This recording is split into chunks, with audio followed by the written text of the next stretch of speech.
नमस्ते।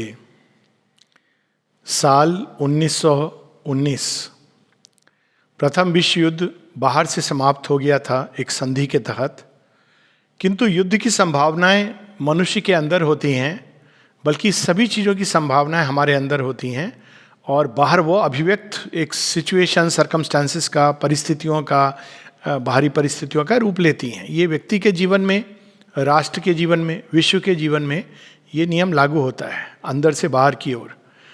तो युद्ध की संभावनाएं वहीं थी, क्योंकि मनुष्य के अंदर जब तक द्वेष है आपस में, जब तक अतिरिक्त महत्वाकांक्षा है, जब तक उसके अंदर कामनाओं की विष बेल है, जब तक उसके अंदर घृणा, भय, आतंक, ये सब कुछ है, तब तक ये युद्ध तो होगा। और वो चीज़ें समाप्त नहीं हुई थी। श्री माँ ने प्रयास किया था, जो हम लोगों ने पढ़ा पिछली बार जिसकी बात हुई, अपने पति के अंदर, उनके अंदर जो विभूति थी मिथ्यात्व के लॉर्ड की, उन्होंने प्रयास किया था बदलने का, लेकिन वो प्रयास सक्सेसफुल नहीं हुआ और उसका एक कारण था, उसको दूसरे ढंग से करना था। तो जब माँ ये देखती हैं कि ये प्रयास जो उन्होंने किया था, लेकिन हो सकता है कि वो प्रयास का ही परिणाम था कि बाहर से युद्ध शांत हो गया था, हालांकि उस मिथ्यात्व के असुर ने बदलना स्वीकार नहीं किया था। तो उस समय श्री माँ एक प्रार्थना लिखती हैं सितंबर 3, 1919 को, क्योंकि मनुष्य ने वह भोजन अस्वीकार कर दिया जो मैंने उसके लिए इतने प्रेम एवं मन से बनाया था। मैंने ईश्वर का आवाहन करके उन्हें वह भेंट कर दिया। ये भोजन क्या है? ये दिव्य जीवन, दिव्य प्रेम, शांति, सामंजस्य, सौंदर्य, वे सारी चीज़ें जो दिव्यता को हमारे अंदर विकसित करती हैं। किंतु मिथ्यात्व ने इसको अस्वीकार कर दिया।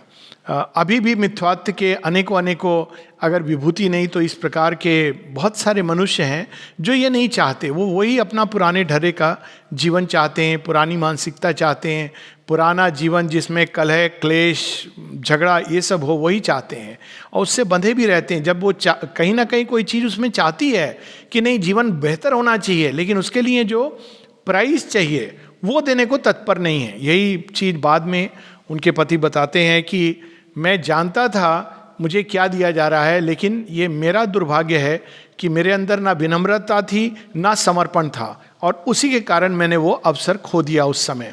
तो विनम्रता का अभाव, समर्पण का अभाव, इन सब के कारण मिथ्यात्व इसको स्वीकार नहीं करता है।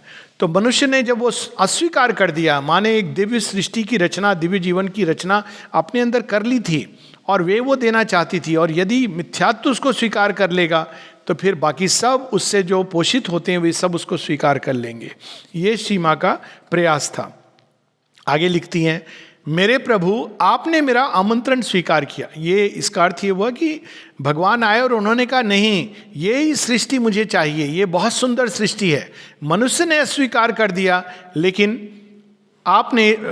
ये सृष्टि बहुत सुंदर है और अद्भुत है। आप आकर मेरे साथ बैठे एवं मेरे विनम्र एवं शुद्र अर्पण के बदले में मुझे अंतिम मुक्ति प्रदान की। अब ये अंतिम मुक्ति क्या है? इस भाव से भी जिस प्रयास में माँ रत थी, क्योंकि उनके अंदर जगत जननी माँ पूरी तरह उनसे एक हो चुकी थी और केवल उस प्रेम के द्वारा वो रूपांतरित करना चाहती हैं। माँ बताती ना कि भोजन कैसे मैंने बनाया था, बहुत प्रेम के साथ, बहुत आग्रह के साथ, बहुत ध्यान के साथ, बहुत मन के साथ। लेकिन मनुष्य को भगवान का ये प्रेम नहीं चाहिए, वो अपने पुराने अहंकार में जीवन में जीना चाहता है। तो अंतिम मुक्ति की इस प्रकार से ये मनुष्य अस्वीकार कर देगा, अब मुझे एक अन्य प्रकार का प्रयास करना है।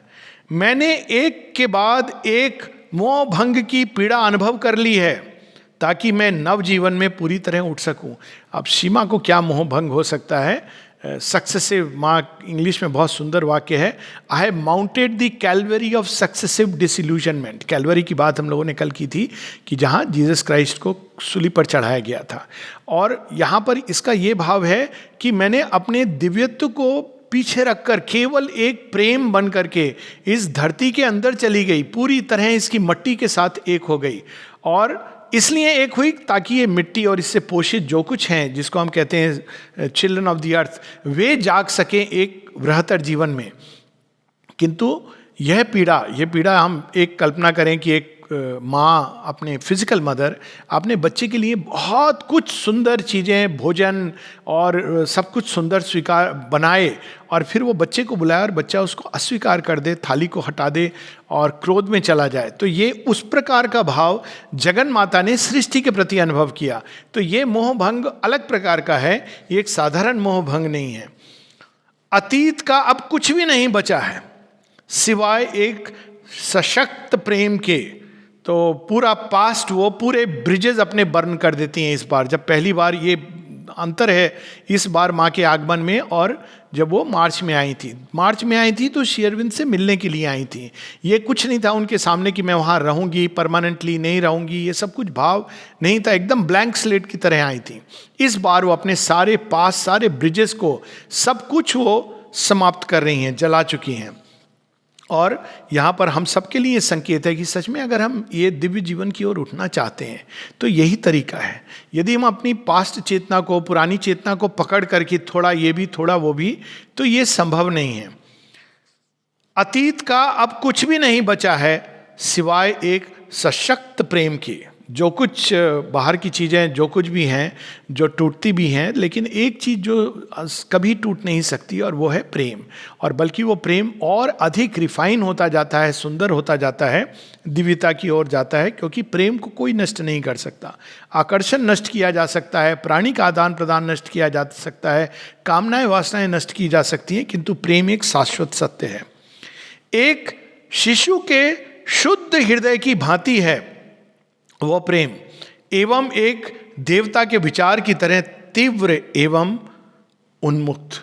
ये भाव लेकर के एक शिशु के शुद्ध हृदय की तरह, जिसके अंदर किसी प्रकार का कोई और भाव नहीं है सिवाय जीवन को एक वंडर और आनंद से देखने का।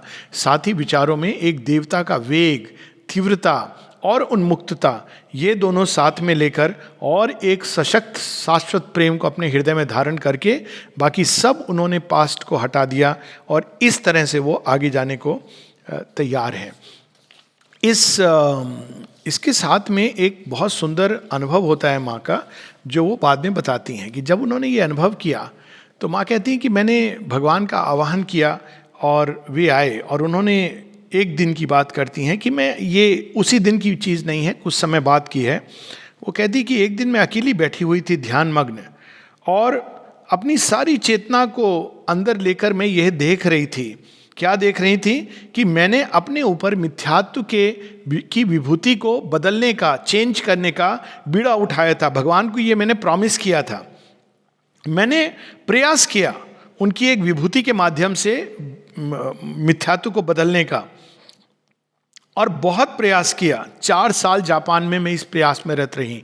तो देखिए, बाहर वो विश्व युद्ध हो रहा था, लेकिन माँ भीतर उसकी जड़ों में, ये विश्व युद्ध की जड़ों में जो शक्ति कार्य करती है, क्योंकि यही है मिथ्यात्व जो आपस में शंका, भय, आतंक का एक वातावरण पैदा करता है और व्यक्ति को व्यक्ति से, राष्ट्र को राष्ट्र से, मानव समूह को मानव समूह से लड़ाता रहता है। और ये इसका जाल ऐसा भ्रामक है कि कभी कभी यूनिटी के नाम पर लोग लड़ते हैं। तो इस प्रकार से उन्होंने प्रयास किया था। ये 4 साल अब समाप्त होने को आए हैं, इस निश्चित रूप से सर्टेनिटी के साथ कि अब और कुछ नहीं किया जा सकता। इस प्रकार से इसको बदला नहीं जा सकता। ये नहीं कह रही कि कभी बदला नहीं जा सकता, इस प्रकार से इसको बदला नहीं जा सकता। आगे और कुछ करना नहीं है, इस भाव से वो बैठी हुई जब पूरी तरह एक ध्यान मग्न थी, और उन्होंने भगवान से पूछ रही थी, परमेश्वर से, कि मैंने आपको ये प्रॉमिस किया था, एक वॉव लिया, एक व्रत लिया था। लोग व्रत करते हैं, ये भोजन नहीं खाऊंगा, केश नहीं रखूंगा, ये कोई व्रत होते हैं। ये व्रत लिया था कि मैं संसार से इस मिथ्यात्व को समाप्त करूंगी। इसके लिए मैंने आपको कहा था कि यदि मुझे नरक की गहराइयों में भी उतरना पड़े तो मैं नरक में उतर जाऊंगी इसको करने के लिए। वास्तव में माँ उतरी। जब वो आती हैं तो नाना प्रकार के शरीर पे उनके घाव हैं, रोगों के लक्षण हैं, ये सब लेकर के आती हैं। अब मुझे कहें मैं क्या करूं? वो हताश नहीं हो रही हैं, निराश नहीं हो रही हैं, वो आगे की आज्ञा की प्रतीक्षा कर रही हैं। शक्ति पूरी तरह थी और तभी अचानक सब कुछ शांत स्थिर हो गया। पूरी बाहरी चेतना पूरी तरह निश्चल हो गई और मैंने सुप्रीम को देखा, परम को देखा। वो विजन अलग है जो वासुदेवम सर्वमिति, जो इमिनेंट डिवाइन है उनका विजन है। और परमोच्च जो सर्वेश्वर हैं, जो ओवर माइंड सुपर माइंड इनके परे, जो सब चेतना के रंग्स के परे सच्चिदानंद ब्रह्म, उनको उन्होंने उनका दर्शन किया, जिसको गीता में कहा गया परम दृष्टवा, जिसके बाद सब कुछ अंदर में किसी प्रकार का मोह नहीं रह सकता। तो वे उनके पास आते हैं और फिर वो बताती हैं कि गीता के विजन से भी कहीं अधिक सुंदर, गीता में हम देखते हैं कि एक विजन है सुप्रीम का, उससे कहीं अधिक सुंदर सुप्रीम को देखा। और यह दर्शन लिटरली उन्होंने आके क्या किया, मुझे अपनी बाहों में ले लिया, पश्चिम की ओर मुड़े, भारत की ओर, और वहां मुझे उस छोर पे ले गए जहां पर श्री अरविंद थे। तो जब उन्होंने ये कि इस प्रकार से नहीं हो सकता, तब पहला इंडिकेशन उनको ये आता है कि नहीं, ये काम तुम्हें और श्री अरविंद को मिलकर करना है, ये अकेले संभव नहीं है। ना श्री अरविंद के लिए संभव है, ना आपके लिए संभव है। हालांकि उन्हीं की अवतार हैं सीमा, तो वो उनको उठाते हैं अपनी बाहों में, और जापान में है तो पश्चिम की ओर भारतवर्ष, और भारतवर्ष की ओर ले जाके वो उस छोर पे देखती हैं कि श्री अरविंद हैं, वहाँ ले जाकर उनको वो अदृश्य हो जाते हैं। And there at the other end I saw Shri Aurobindo, it was, I felt it physically, मैंने ये बिल्कुल भौतिक रूप से महसूस किया। मैंने देखा, मैंने देखा, मैंने देखा उस परमोच्च को, उनका दर्शन किया। और फिर वो बताती हैं कि मैंने ये 2 बार किया, एक बार पहली बार जब मैं जापान में थी, दूसरी बार जब मैं यहाँ पर पौंडीचेरी में। और पौंडीचेरी में जो उनका दर्शन है, इसका संदर्भ बाद में बताती हैं, वो भी बहुत इंटरेस्टिंग है। वो कहती हैं कि वो जब वॉक लेती थी तो श्री कृष्ण उनके साथ चलते थे। जब माँ सीमा बरामदे में चलती थी तो घंटों श्री कृष्ण उनके साथ चलते थे, और बोली मुझे बहुत आनंद आता था। और फिर एक समय आया जब, और श्री अरविंद अपना ध्यान में मग्न और माँ अपने कार्य में मग्न, दोनों ही दिव्य कर्म में मग्न हैं अपने अपने स्तर पे। और फिर एक समय आया जब श्री कृष्ण की जगह श्री अरविंद आने लगे, और वो चलती थी और श्री अरविंद उनके साथ चल रहे। और माँ कहती मुझे इतना आनंद आने लगा, मैंने कहा मैं क्यों फिर ये कार्य करूं, क्यों ना मैं इसी आनंद में रहूं। और अचानक श्री अरविंद ने आना बंद कर दिया।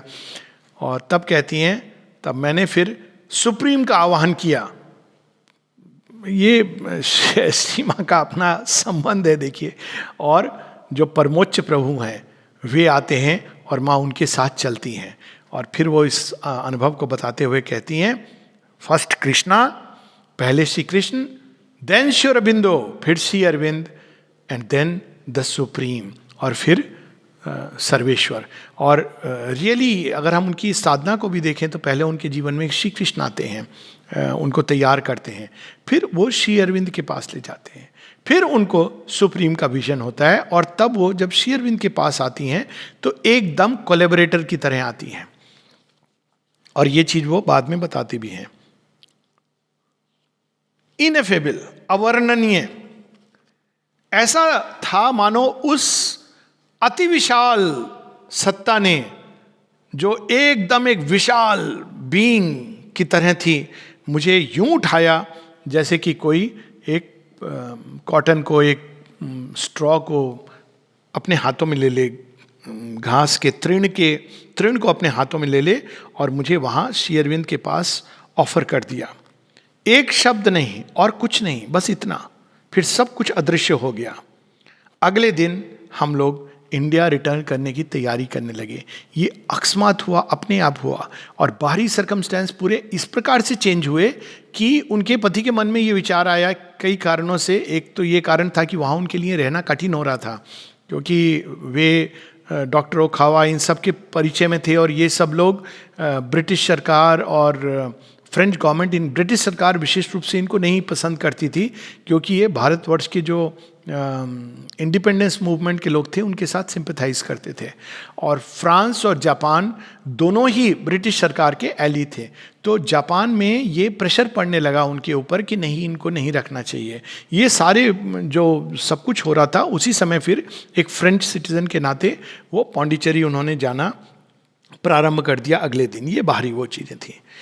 इसके बाद जब मैं जापान से आई तब श्री अरविंद के साथ मैं मिली इस निश्चितता के साथ कि अब ये मिशन पूरा होगा। और ये माँ जब बताती हैं, पूरा एक लंबा आलेख है उसमें, वो कहती हैं कि पहला जो उन्होंने विजन देखा था जब उन्होंने प्रणाम किया था, उसके बाद एक और उसकी एक कड़ी थी जो माँ बाद में बताती हैं। और फिर मैं उनके साथ खड़ी हुई, हम दोनों देख रहे थे भविष्य की ओर। मैं उनके कंधे के पास थी, बहुत करीब, लेकिन थोड़ी दूरी बनी हुई थी। हम दोनों देख रहे थे भविष्य की ओर। फिर से जब वो वापस आई तो उसी प्रकार से जैसे उन्होंने देखा था, ये पहली बार नहीं हुआ था, ये दूसरी बार हुआ, वो दोनों खड़े हुए थे और भविष्य की ओर देख रहे थे। और सीमा उनसे ये पूछती हैं कि इस बार होगा, पूछती भी नहीं है इस बार, वो बताती कि अपने आप दोनों को ये अंतर्भास था कि अब ये कार्य संपूर्ण होगा, सिद्ध होगा। पहले जो भी थोड़े बहुत डाउट्स थे, शंकाएं थी, वो निश्चित रूप से चले गए। ये किस दिन ऐसा हुआ है टेरेस पे, इसकी बात हम लोग कुछ देर बात करेंगे, क्योंकि इसका 24 अप्रैल से संबंध है। 24 अप्रैल को माँ यहाँ फाइनली आती हैं, लेकिन आने के पहले एक बहुत सुंदर एक डॉक्यूमेंट है। माँ से ब्रिटिश सरकार पूछ रही थी कि ये कहाँ जा रहे हैं, क्यों जा रहे हैं, भारतवर्ष क्यों जा रहे हैं, फिर से कहीं श्री अरविंद से मिलकर ये लोग कुछ एक्टिविटीज़ में, फ्रीडम मूवमेंट में कहीं साथ तो नहीं देंगे। तो उन्होंने सीमा से पूछा होगा कि तुम कौन हो और क्यों जा रही हो, कहाँ जा रही हो, तुम्हारा पंथ क्या है, किस संप्रदाय की हो। तो ये जो माँ की लेखनी है जो फरवरी 1920 की है, मुझे लगता है कि ये हम सबके लिए लागू होता है। जब हमसे कभी पूछा जाए कि हमारा पंथ क्या है, तो हमारा पंथ क्या है, क्योंकि हम श्री माँ के पंथ पर हैं, तो वो क्या है पंथ। तो माँ इसको लिखती हैं, मैं और मेरा पंथ, my self and my creed. मैं किसी राष्ट्र, किसी सभ्यता, किसी समाज, किसी जाति से संबंधित नहीं हूं, किंतु केवल दिव्य भगवान की हूं। ये हमारा पंथ है कि हम अपने अंदर बाकी सब चीज़ों को पीछे कर दें, मिटा दें, हमारी सब पहचान मिट जाए। जैसे महाभारत में जब पूछा जाता है उनसे कि अर्जुन से कि तुम कौन हो, बाकी सब अपना परिचय देते हैं कि मेरा ये सरनेम है, मैं इनका पुत्र हूँ, इत्यादि इत्यादि। अर्जुन केवल एक पहचान बताता है, कहता है द्रोण शिष्य अर्जुन। वैसी हमारी एक पहचान हो जाए कि मातृ शिशु, आगे जो भी। और मातृ शिशु कौन है, वह जो किसी और चीज से बंधा नहीं है, केवल भगवान के लिए वो जीवित है, केवल दिव्य भगवान की हूं। मैं किसी स्वामी, किसी राजा, कोई नियम, कोई सामाजिक परंपरा का आदेश नहीं मानती सिवाय भगवान के। बहुत पावरफुल है। सारे सोशल कन्वेंशंस, एक बार आश्रम में एक घटना थी जिसके संबंध में सीमा बताती हैं सोशल कन्वेंशंस के बारे में, कि जो लोग सामाजिक परंपराओं में विश्वास करते हैं, इतने रूढ़िवादी हैं, माँ कहती हैं वो योग पर एक पहला कदम रखने के लिए तैयार नहीं है। यानी उनको अभी बहुत तैयार होना है। और जिसको भी हम देखें, चाहे वो राजा राम हो या श्री कृष्ण हो, हालांकि राम मेंटल उसके अवतार हैं, सात्विक माइंड के, परंतु किसी ने कोई, उन्होंने आंदोलन किया, उस समय की जो परंपराएं थी उनकी जगह एक नई चीज को उन्होंने स्थापित किया। तो माँ कहती हैं, मैं किसी स्वामी, किसी राजा, कोई नियम, कोई सामाजिक परंपरा का आदेश नहीं मानती सिवाय भगवान के। और भगवान के साथ क्या संबंध होना चाहिए हमारा, वो बताती हैं, उन्हें मैंने अपना सर्वस्व समर्पण कर दिया है। संकल्प, जीवन एवं उनके लिए मैं सब कुछ देने को प्रस्तुत हूं। रक्त की एक एक बूंद भी, सहस्र देने को तैयार हूं यदि यही उनकी इच्छा है। एवं उनकी सेवा में किसी भी भेंट को बलिदान नहीं कहा जा सकता, क्योंकि सब कुछ पूर्ण आनंद के साथ है। 1929 से 31 की जो उनकी वार्ताएं हैं उसमें सीमा बताती हैं कि रिनंसिएशन, त्याग, ये हम शब्द ही नहीं प्रयोग करते हैं अपने योग में, क्योंकि इसके साथ एक भाव आता है कि हमें किसी चीज़ में रस आता था, उसको हम दे रहे हैं, छोड़ रहे हैं, उसमें एक पीड़ा का भाव है। तो माँ कहती है ये पीड़ा के द्वारा कोई चीज़ हम छोड़ते हैं, ये भगवान इसको बिटर टेस्ट करती है उनको। ये तो सहस्र त्याग देना चाहिए। क्यों? क्योंकि हम जिनके पास जा रहे हैं वो तो सर्व आनंद में है। तो जब त्याग में पीड़ा होती है, इसीलिए श्री कृष्ण गीता में कहते हैं कि yoga is not done by A hesitating heart but by a glad heart. ये सहस्र करना चाहिए। तो ये उनका एक डॉक्यूमेंट है। ठीक आने के पहले इसको फिर एक बार पढ़ेंगे, बहुत सुंदर है। मैं और मेरा पंथ, मैं किसी राष्ट्र, किसी सभ्यता, किसी समाज, किसी जाति से संबंधित नहीं हूँ, किंतु केवल दिव्य भगवान की हूँ। मैं किसी स्वामी, किसी राजा, कोई नियम, कोई सामाजिक परंपरा का आदेश नहीं मानती सिवाय भगवान के। उन्हें मैंने अपना सर्वस्व समर्पण कर दिया है। संकल्प, जीवन एवं उनके लिए मैं सब कुछ देने को प्रस्तुत हूँ। रक्त की एक एक बूंद भी सहस्र देने को तैयार हूँ, यदि यही उनकी इच्छा है। एवं उनकी सेवा में किसी भी भेंट को बलिदान नहीं कहा जा सकता, क्योंकि सब कुछ पूर्ण आनंद के साथ है। इसी में हम देखते हैं कि राधा की प्रार्थना का एक प्रारंभ है।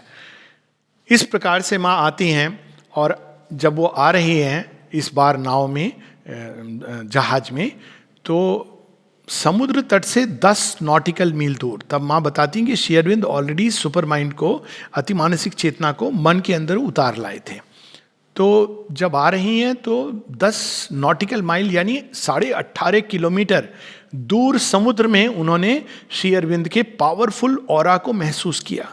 ये जब बताती है माँ इस संदर्भ में, तो लोगों को कहती हैं, क्या तुम लोग महसूस करते हो ये समाधि क्या है? इसके अंदर जो स्पंदन है, दिव्य स्पंदन है, क्या तुम लोग महसूस कर पाते हो? यहाँ रहते हो इतने वर्षों से, क्या तुम जानते हो कि यहाँ क्या है? और फिर वो बताती हैं कि मैं इतनी दूर से महसूस करती थी।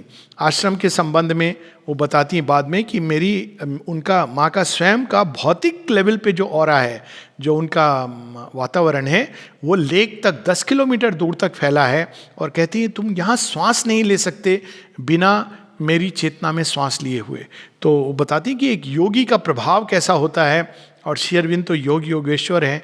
इस अनुभव के साथ वो यहाँ आती हैं। लेकिन जैसी बात हुई, बाहर अनेकों रोगों ने उनके शरीर को, क्योंकि वो नरक में उतर गई थी, प्रथम विश्व युद्ध की पूरी यातना विषपान कर रही थी, तो शरीर पे अनेकों प्रकार के घाव लेकर के आती हैं। और जब पहली बार आती हैं तो वो, उनके पति और मिस डोरोथी हॉटसन, जो बाद में दत्त के नाम से जानी जाती हैं, ये वहाँ पे होटल दी यूरोप जो सुफ्रे स्ट्रीट पर है वहाँ रुकते हैं। कुछ समय के बाद वो फिर, अभी भी है सुबू हाउस है जो सेंट लुई स्ट्रीट पर नंबर 15 जहाँ अभी बार्बर आश्रम का जो सलून है वहाँ पर है, वहाँ पर रुकती हैं।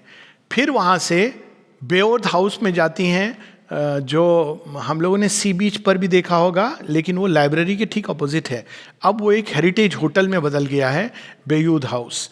वैसे लाइब्रेरी के अपोजिट उसका जो परिचय है, लगभग अपोजिट, वहाँ पे रुकती हैं। और ये कार्यक्रम अप्रैल से नवंबर तक चलता है। इस बीच श्री अरविंद अचानक एक परिवर्तन महसूस करते हैं। एक लंबे समय तक उनकी साधना एक प्रकार से रुकी पड़ी थी, और अप्रैल मई में बहुत इंटेंस एक पीरियड आता है जिसमें कई चीज़ें उनको समय नहीं मिलता है। आर्य उस समय चल रहा था, लेकिन उनको पूरा समय नहीं मिलता आर्य को कंप्लीट करने के लिए, कई चीज़ें हो जाती हैं। लेकिन मई के बाद उनके अपने साधना में, योग में एक तीव्र प्रगति की एक दिशा आती है। उसकी बात हम लोग बाद में करेंगे। उधर श्री माँ के साथ, श्री माँ थी, दत्ता और उनके पति थे, और उनके ऊपर भी अनेकों प्रकार के आक्रमण बढ़ते हैं, क्योंकि फोर्सेस नहीं चाहती हैं कि ये दोनों साथ आएँ। सुप्रीम ने ये बता दिया है कि इसी प्रयास से अब ये समाप्त होगा। और रूटीन ये होता था, माँ नलिनी बताते हैं कि हम लोग शाम को जाते थे फुटबॉल खेल के, फिर हम लोग टेरेस पे चले जाते थे, वहाँ माताजी श्री अरविंद बातें करते रहते थे, और थोड़ी देर बाद हम लोग भोजन के बाद आते थे। और यही वो समय रहा होगा कभी जब श्री अरविंद और माता जी ने, या गेस्ट हाउस में रहा होगा जहाँ बाद में आई, जब ये विजन की संपूर्णता से कि नहीं ये काम इस बार होगा। तो और माँ भोजन बनाती थी और ये लोग भोजन खाते थे, फिर वापस आज चले आते थे। इनको तो कुछ पता नहीं है, पूरी तरह माँ श्री अरविंद पर डिपेंड करते थे हर चीज़ के लिए। लेकिन एक दिन एक नलिनीदा बताते हैं कि ग्रेट साइक्लोन आता है, और नवंबर में उस साइक्लोन के कुछ दिन पहले उनके पति फाइनली चले जाते हैं। उसके जो भी कारण रहे हों वो एक अलग बात है, लेकिन वे चले जाते हैं। उनको कहीं ना कहीं जो प्रेशर पड़ रहा था रूपांतरण का, वो चाहते थे, जो उनका अहंकार था, जो महत्वाकांक्षा थी, क्योंकि जिस शक्ति ने, जिस मिथ्यात्व की शक्ति ने उनको पजेस कर लिया था, वो अब समर्पण और विनम्रता, ये सब चीज़ों का अभाव, इंटेलेक्चुअल एरोगेंस, तो वहाँ से चले जाते हैं। एक क्लासिक केस है किस तरह इस योग में हमें कितना सचेत और विनम्र और सत्यनिष्ठ और विजिलेंट होना चाहिए, क्योंकि किसी भी समय पर आक्रमण हो सकता है इन शक्तियों का, यदि हमारे अंदर खासकर माँ कहती हैं विनम्रता और सत्यनिष्ठा का अगर अभाव है, और समर्पण के द्वारा हम योग में नहीं बढ़ते हैं। अगर हम इस भाव से हम साधक हैं, हम योगी हैं, हम बहुत बड़े हैं कोई, तो वहाँ पे विनाश का द्वार खुला हुआ है। वो चले जाते हैं नवंबर में, और फिर एक साइक्लोन आता है, और साइक्लोन जब आता है, भयानक साइक्लोन आता है सब जगह, और अचानक श्री अरविंद नलिनीदा को कहते हैं कि जाओ देखो, श्री माँ और दत्ता को, दोनों को लेकर के इस घर में ले आओ। तब Shri Arvind 41 Francois Martin Street, जो गेस्ट हाउस है जहाँ अभी प्लेग्राउंड है, वहीं रहते थे। तो ये जाते हैं, और भी 3-4 जो लोग थे वो जाते हैं, और श्री माँ को गेस्ट हाउस ले आते हैं। और वो तारीख जो केवल एक जगह डॉक्यूमेंटेड है, मुझे नहीं मालूम, लेकिन श्रीनिवास आयंगर जी ने लिखी है, तो मैं मानता हूँ कि सही होगी, उन्होंने अपने ढंग से रिसर्च की होगी। वो तारीख जिस दिन फिर से श्री माँ श्री अरविंद एक साथ मिलते हैं एक नए युग के प्रारंभ के लिए, वो है 24 नवंबर 1920। तो अब अगर इस प्रकाश में हम देखें कि जो सारे घटनाक्रम, युद्ध की संभावना जो 100 वर्ष के बाद हो रहे हैं, स्पेनिश फ्लू की जगह एक दूसरा फ्लू, उसके बाद विरोधी शक्तियों का आक्रमण इत्यादि इत्यादि, और ये जो अभी भी चल रहा है, दर्शन नहीं हो पा रहा है, मानो माँ श्री अरविंद का मिलन उस समय भी आने के बाद भी 6 महीने वो पूरी श्री माँ की पूरी शक्ति का पूरा अर्जन करना, शरीर को तैयार करना, ये सब हो करके फिर 24 नवंबर को फिर से एक नए युग का प्रारंभ होता है। A moment of eternal time, the two together began a greater age. तो हम ये कह सकते हैं कि 1920 एक प्रकार से संसार का एक नया जीवन, और उसके आगे और बहुत कुछ है, किस प्रकार से श्री माँ ने कार्य करना प्रारंभ किया, लेकिन हम लोग कुछ पढ़ के अंत करेंगे।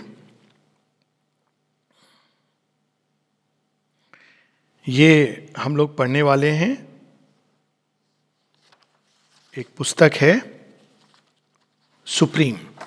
ये मोना दा की पुस्तक है, जिसमें श्री माँ के साथ उनके वार्तालाप हैं, और एक पैसेज है कि दोनों का साथ आना, इसका क्या अर्थ है, और कैसे माने इसको 1937 24 अप्रैल को कहा कि it was a tangible sign of the sure victory over adverse forces, उनका आना। क्योंकि हम देखते हैं कि कितने रूप में एडवर्स फोर्सेस उनको परस्यू कर रही थी, लेकिन दोनों का आना इस बार ये निश्चित हो गया था कि कार्य होगा ही। वरना हम लोग देखते हैं कम से कम 2 प्रीवियस अवतार के जीवन में, श्री राम जी के जीवन में राम और सीता अलग हो जाते हैं, पार्थिव जगत की मेटेरियल नेचर जिसमें जगन माता उतरी थी, वैसे ही राधा और कृष्ण अलग हो जाते हैं। लेकिन इस बार श्री माँ एक और जगन माता के साथ, डिवाइन मदर के साथ, दिव्य जननी के साथ आइडेंटिफाइड है, वहीं दूसरी ओर पार्थिव जगत के साथ आइडेंटिफाइड है। वो उत्तर हैं कृपा का, और श्री अरविंद रिप्रेजेंट करते हैं द सोल इन मैटर, जो अभिप्सारत है भगवान के लिए, और दोनों का मिलन, the grace that answers and matter that aspires, और दोनों के मिलन से ही सुप्रामेंटल क्रिएशन, नया क्रिएशन प्रारंभ होता है। तो ये इस पुस्तक से है, जिसको हम लोग थोड़ा सा एक पैसेज पढ़ेंगे।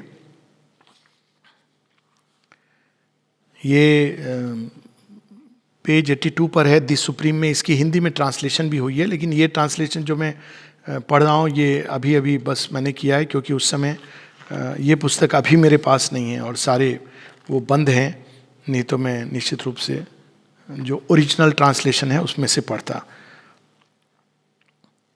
मैं, सीमा कह रही हैं अपने बारे में और श्री अरविंद के बारे में, मैं उस शाश्वत अग्नि में एक दिव्य उपस्थिति की तरह हूं।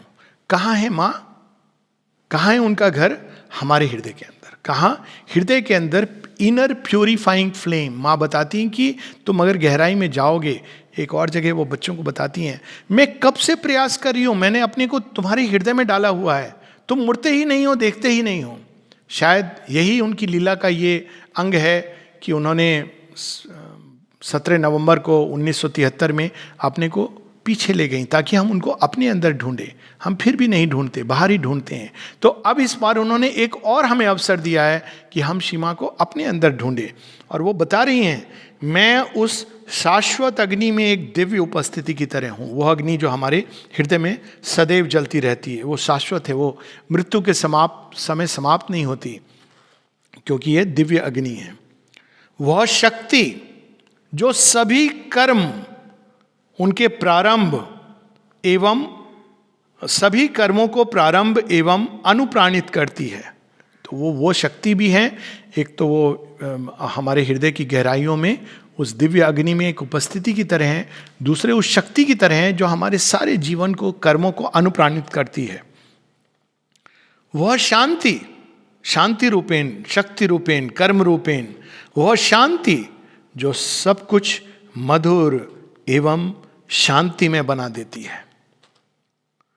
वह हर्ष जो भर देता है एवं ऊपर उठाता है। उस जॉय की तरह हूं मैं, जो हमें भर करके चारों तरफ छलकने लगता है, स्प्रेड करने लगता है और हमारे जीवन को सब्लिमेट करता है, हमारी सारी ऊर्जाओं को शुद्ध करता है, केवल ऊपर उठाता है शुद्ध करके। वह प्रकाश जो शुद्ध करता है, वह स्पंदन जो स्वीकृति देता है, जो सैंक्शन करता है किसी भी कर्म को।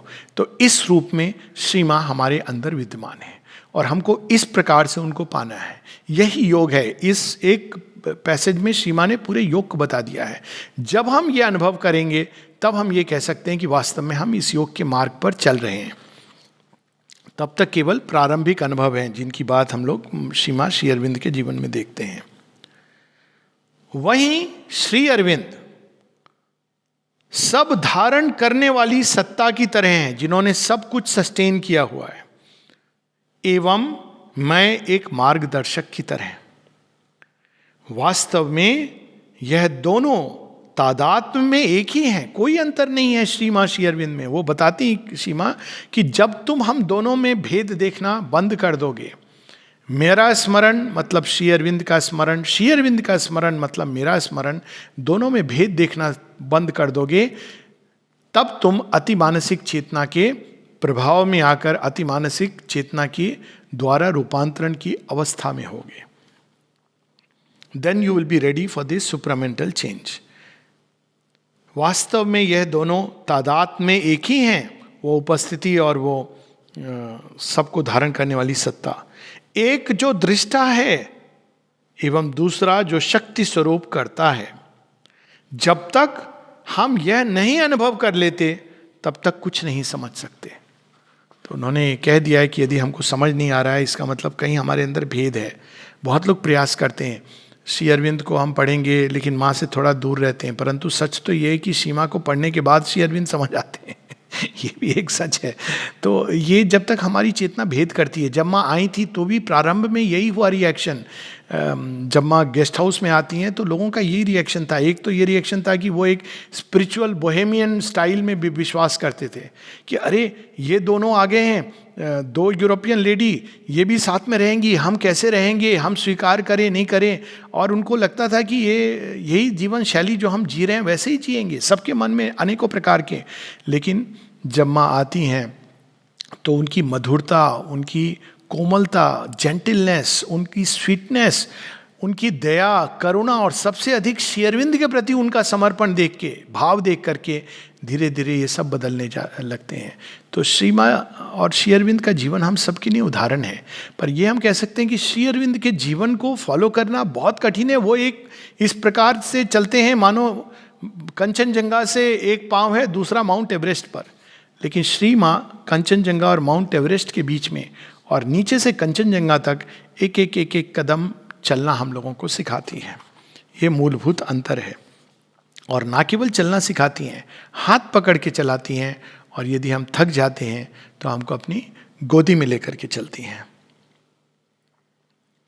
जो हम दोनों के तादात्म्य को समझ लेता है, उसकी सभी बाधाएं, सभी कठिनाइयां, सभी भ्रमजाल, सत्य की ओर प्रगति में आने वाली सभी रुकावटें दूर हो जाती हैं। क्या समझ लेता है? जो ये समझ लेता है कि ये दोनों एक हैं, उसके जीवन की सभी बाधाएं, सभी कठिनाइयां, सभी भ्रमजाल, सत्य की प्रगति में आने वाली सभी रुकावटें दूर हो जाती हैं एवं सदा सदा के लिए हटा दी जाती हैं। आगे कहती हैं, इस जीवन में, मृत्यु के बाद भी एवं आने वाले जीवन में भी, शाश्वत काल तक, सदा सदैव सदैव के लिए हम लोग जिस मार्ग पे चल रहे हैं, ये एक जीवन का मार्ग नहीं है, दिव्य जीवन की यात्रा। लेकिन मूलभूत रूप से हमारे जीवन की सभी चीज़ें, जो कठिनाइयाँ आएंगी, वो बाहर से आ सकती हैं, लेकिन हम उसका अनुभव उस तरह से नहीं करेंगे। माँ हमको उनसे बचा करके लेके जाएंगी। हम देखेंगे लेकिन उसके दंश से पीड़ित नहीं होंगे। कठिनाइयाँ इस प्रकार की होंगी जो sunlit path Shri Arvind describe करते हैं। जैसे आदमी जा रहा हो, रास्ते में उसने एक विशाल सर्प को देख लिया, हो सकता है उस सर्प ने फन उठा के भी खड़ा है, लेकिन उसको वो टच नहीं करेगा, क्योंकि वो श्री माँ के सुरक्षा घेरे में जा रहा है। उनके लिए, जो लोग इस प्रकार से जीवन जीने लगते हैं, उनके लिए भगवान सर्वशक्तिमान होते हैं। नहीं तो भगवान की सर्वशक्तिमता तो सदैव है, लेकिन वो उसको यूज नहीं कर सकते, क्योंकि हम उसके लिए तैयार नहीं हैं। यदि वो ज़्यादा प्रेशर डालेंगे अपनी सर्वशक्तिमता का, तो हमारे ही अंदर ना जाने कितना कुछ ढह जाएगा, समाप्त हो जाएगा। वे चीज़ें, मिथ्यात्व की चीज़ें जिनसे हम पोषित होते हैं। लेकिन जब हम ये भाव लेते हैं, तो भगवान अपनी पूर्ण शक्ति के साथ हमारे ऊपर कार्य करते हैं और हमारे अंदर की, बाहर की सभी बाधाओं को निर्मूल कर देते हैं। केवल यही स्मरण करना है। क्या स्मरण करना है? मां श्री अरविंद, मां श्री अरबिंदो, इतना ही पर्याप्त है।